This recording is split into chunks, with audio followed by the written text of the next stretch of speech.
Good evening noong Willie. Ayan. So bali nandito po ako ngayon sa lot and nandito ako ngayon sa frontage. So sinusukat ko yung muhon niya. No? So bali ito yung frontage ng lot 1. Pakita ko lang. Ito yung frontage ng lot 1. Ayan.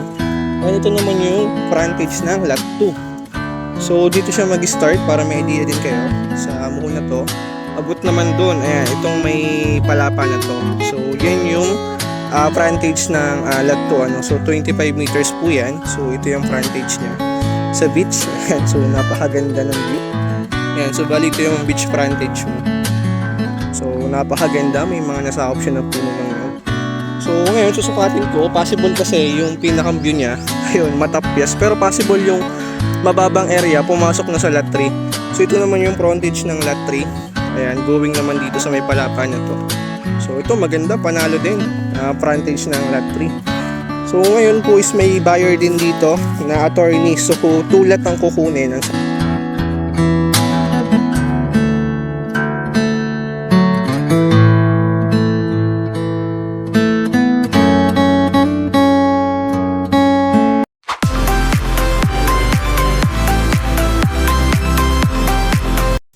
Good evening, bali nandito po ako ngayon sa lot sa property Saragay and so bali na sukat na rin natin yung lot.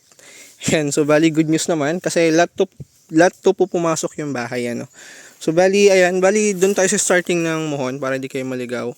So ito yung starting ng muhon, ang frontage po ng lot natin is 33 meters frontage, ano.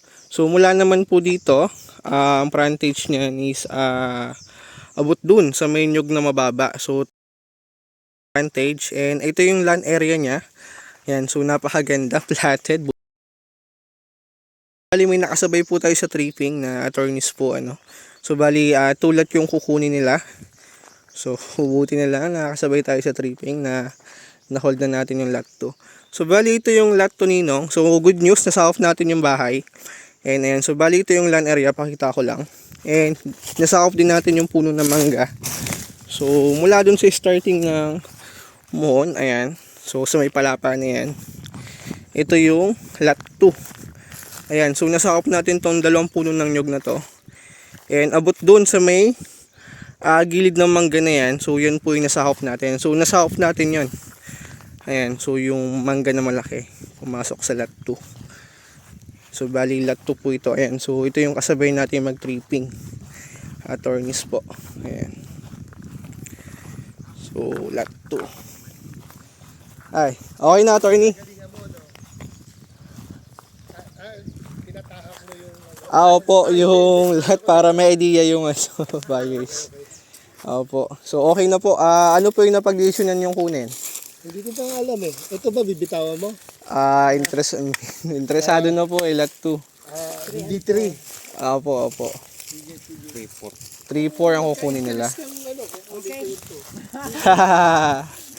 Ayan, so interesado po si attorney sa lot 2 natin. Akin yan, hiniram ko dun sa babalik ko na lang. Ayan. So bali interesado rin po yung attorney sa lot 2 natin. So yun, buti na lang, nauna tayo mag-view. So bali ito yung frontage ng ito yung boundaries ng lot 2. Itong may kahoy na ito. Abot dun sa starting ng video. Dala po natin tong dalawang puno na to. Yan. So ito yung land area niya. Sa akop yung mangga. So yan yung lot 2, ano. So bali humiwalay lang yung bungad itong mismong overlooking view.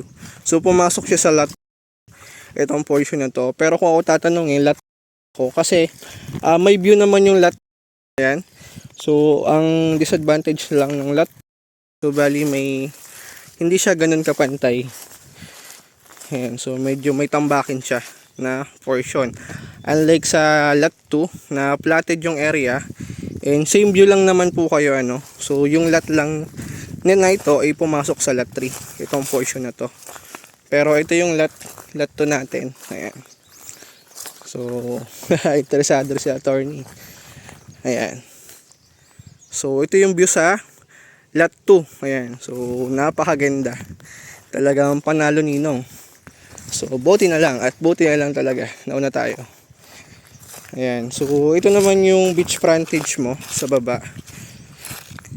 Ayan, so bali ang structure ng lupa niya. So hindi naman siya as in pabulusok pababa. So mula sa taas, sa top, So slight hilly pababa, pantayan pagdating sa baba, and slight hilly ulit going naman dun sa beach. Kaya pwede kang magtulay dito para may access ka pababa, or may kalsada naman po pababa going sa beach. So pwedeng doon ka naman dumaan. Ayan, so minasakop ka rin na puno ng kawayan, and kung matayo ka ng rest house, pwedeng pwede. And may mangga ka rin po sa baba. So sakop yun ng lot 2 natin. Ayan, so bali ito naman yung boundaries ng lot 2. Ayan, nasakop natin yung buong bahay. Ayan, may tanda na rin siya rito. Ayan. So bali ito yung tanda ng lot 2. Ito yung boundaries niya. So babaybay naman yan dito. Going naman dun sa muhon na yan. Ano? So ito yung land area ng lot 2. Ayan, napakaganda. So marami po itong puno ng nyog na nasakop. Kasi even sa baba may mga nasakop din siya na puno ng nyog. Ito yung land area ng lot 2 ulit. And ito yung view. Napakaganda. Talagang panalo. Ayan. So ang good thing dito, yung view natin talagang napakaganda dito magtayo ng full rest house. So ito naman yung lot 3 na. Itong portion na to. Pero ito po yung view ng lot 2. Napakaganda. Panalong panalo.